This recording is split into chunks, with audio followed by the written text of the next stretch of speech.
Do you see the little children? Yes. Fantastic. Erwin Sikowitz is the charismatic and eccentric Hollywood arts acting teacher. All throughout Victorious, we see the great lengths he's willing to go to just to teach his students a lesson. More often than not, the lessons Sikowitz presents to his students go beyond the realm of acting.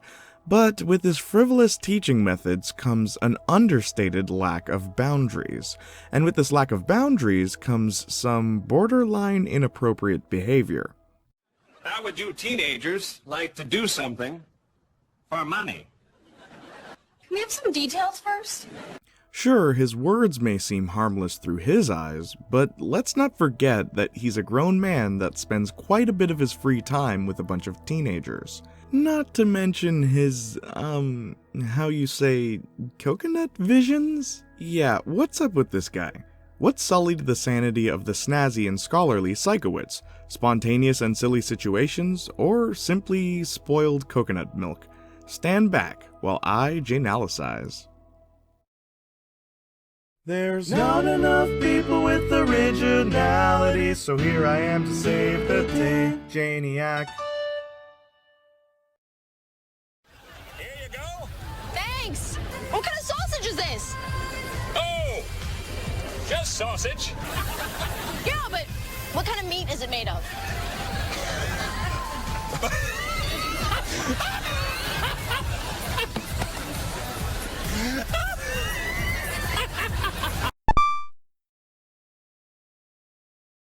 Unlike the other members of the Victorious gang, Sikowitz is a teacher, and a phenomenal one at that.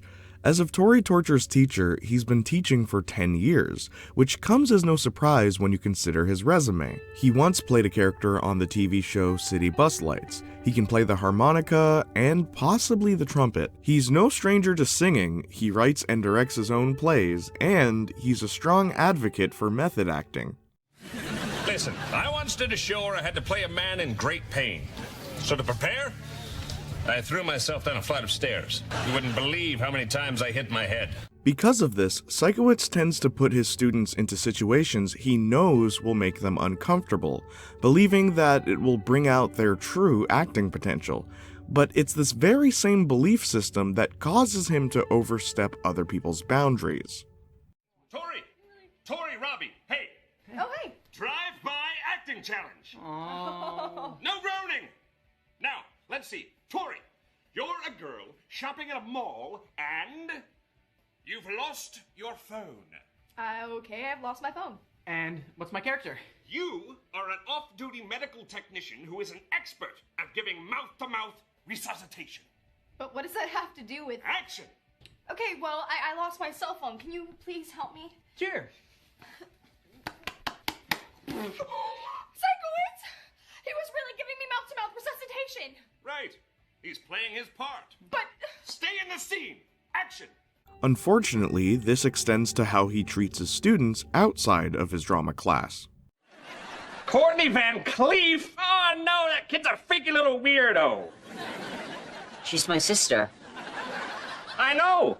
I don't know why your parents didn't stop with you. Along with this, he seems to support the idea of Tori and Jade being a couple. Has anyone ever noticed that Sikowitz always pairs the two together? Sure, it could just be in the hopes that they put aside their differences in the name of acting, like when he makes Jade Tori's Secret Santa in A Christmas Story. But then, in Hell and Back Again, he pairs the two as husband and wife. All right, Tori and Jade, you two are going to play husband and wife. I'll be the wife? Yeah, no kidding. Hey! I am so honkin' happy that we got married and then had this cute little baby! I tell you this, nothing on this planet warms my cockles more than looking at this magical pilot baby right there. And in Tori and Jade's playdate, he pairs the two as husband and wife again. I just heard your father's car. Now, boys, no matter how narcoleptic he is, you pretend you don't notice. Don't touch Mommy. Nancy? Boys, I'm home. And when they're unwilling to act together, he sets them up on a date. But none of this strange behavior compares to his unusual attachment to coconut milk. And before I begin, I'd like you to have these 2 large coconuts. Wonderful. You know, their milk gives me visions. I've heard. As Sikowitz puts it, coconut milk gives him visions. What kind of visions are relatively unclear. The closest we get to experiencing what exactly Sikowitz sees is in the episode How Trina Got In, where after drinking spoiled Sri Lankan coconut milk, he hallucinates during Trina Vega's audition, which ultimately results in Sikowitz approving Trina into Hollywood Arts, which later results in Tori Vega replacing Trina for her vocal performance in the very first episode. So, in a way, neither of the Vega sisters would even go to Hollywood Arts if it wasn't for that bad coconut. Now, as far as I can tell, there are certain foods that can cause hallucinations, but coconuts and their milk don't seem to be one of them. Feel free to correct me if I'm wrong. Perhaps Sikowitz is having some sort of allergic reaction to the milk whenever he drinks it, or maybe the coconuts he's drinking from aren't exactly naturally grown. On more than one occasion, Sikowitz has gone on tangents about having no recollection of events that have transpired in his past, not to mention his stories of what one can only assume to be debauchery. Oh, here are the keys to the cupcake. Oh, no. I can't drive that thing with you kids in it. I have a semi-suspended driver's license. Why did it get suspended? Well, see, I was driving through Vegas with these people I met at the circus, and Circus people? one woman had an extra finger on her left Let's not hand. talk about it. Maybe his home life can give us a bit of insight. You can help yourself to anything in the refrigerator, but please do not look in the cabinet under the sink in my bathroom. With the little information given about Sikowitz's home life, nothing is truly set in stone. That being said, there are a few things of note when you pair everything together. In the Diddly Bops, we get this exchange. Why do you have a woman's purse? I don't have a... Good golly, where did this come from? And where's my dozen bagels? There you are. Ah, my bagels! Sorry about the mix-up there. Pull your head out of your pants. Bye, Mom! That was your mom? No. Which begs the question, if it was his mom, does he live with her, or did she just drive him to work that day? After all, he has a suspension on his license. The only other relatives we're aware of are his grandmother from Prom Wrecker.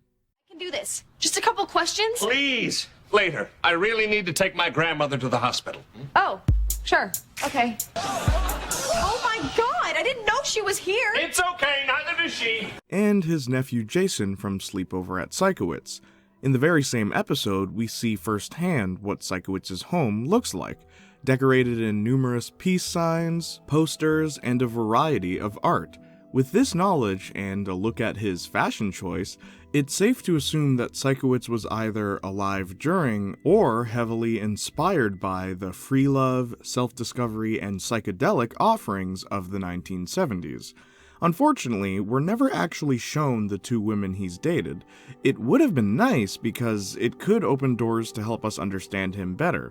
Does Sikowitz date women that share his lifestyle and interests, or does he date women that have opposite interests? Maybe a bit of both? We may never know. But what we do know is this. When it comes to his students, despite being a teacher and, the voice of reason, he's never above being a part of their schemes, like in the Great Ping Pong Scam, where I'd also like to mention that he tries to leave his students with the restaurant bill. Not to mention the time he leaves his students in the room with the Chancellor of Yerba after Robbie killed his octopus. He even went so far as to include himself in the cell block challenge, even though he made it seem like he was neutral. Okay. Sikowitz! Yes? You helped the boys trick us! Absolutely. Look, this turned into a contest between the boys and the girls. Now, I may be an educator and I may be your friend, but first and always, Erwin Sikowitz, is a boy. And let's not forget the time he sang at Karaoke Dokie. Sikowitz really needs some friends his own age.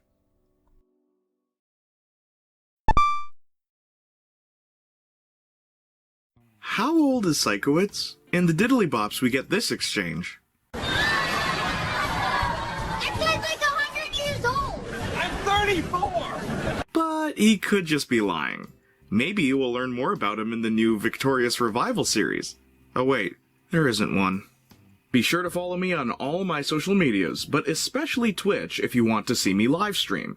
While you're at it, be sure to follow the Junior and Marcus Talk podcast, where we talk about movies, TV shows, and whatever you want us to talk about. If you're already subscribed to this channel, please subscribe to my backup channel, Jayniac Jr., in case anything bad happens to this one. And finally, please check out the merchandise. A lot of purchases at the beginning of last month. Thank you so much. Every purchase supports this channel.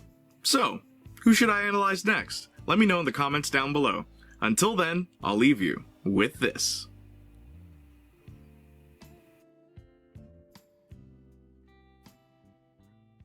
Wait, we forgot Gibby. Gibby!